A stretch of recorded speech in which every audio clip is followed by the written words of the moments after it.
Thinking aloud. Conversations on the leading edge of knowledge and discovery with psychologist Joffe Mishlove.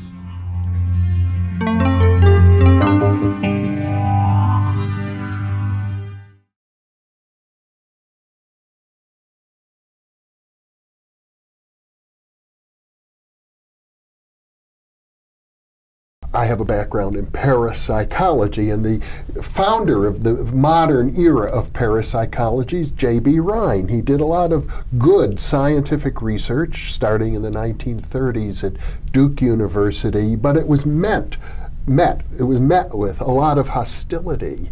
Rhine actually sought psychotherapy because here he thought, I've made a great scientific breakthrough and people should be praising me. Well, some people were praising him. Yeah, but he was terribly disappointed at the reaction, the hostility that he met, because people weren't ready to accept the data. So this would be a case in point for REBT, wouldn't it? And also what you described, you could replace his name with the name Albert Ellis. Because when Al first presented REBT to his peers at the American Psychological Association convention, huge event, it was in Chicago that year, 1956. Before I was born. I love saying that.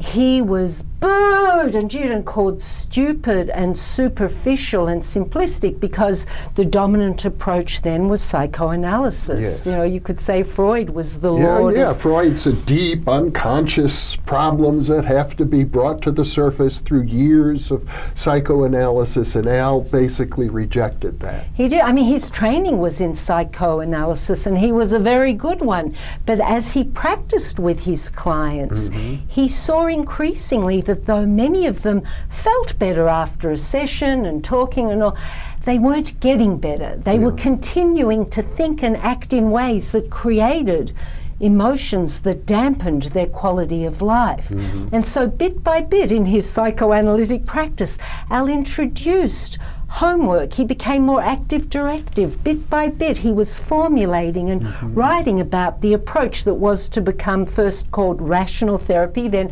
RET, rational emotive therapy, which it was when you first interviewed him. Yes, that's right. And in 1993 he changed it to REBT, rational emotive behavior therapy, to reflect how holistic the approach is and the premise that the emotions and the thoughts and the behavior are interconnected. And like J.B. Rhine, he had to contend with the hostile critics.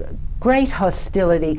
And part of REBT that helped him was not needing their approval. Of course he wanted it. Of course it feels more pleasant.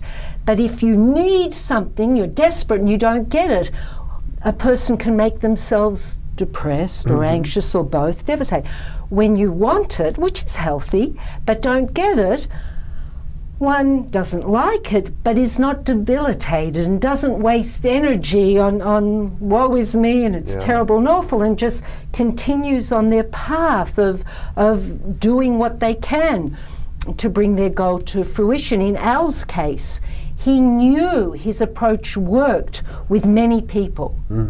And despite his peers, with probably a few exceptions, but very few, going against him, he didn't let that stop him. He went forward, and now the cognitive approach is the most widely used approach in psychotherapy.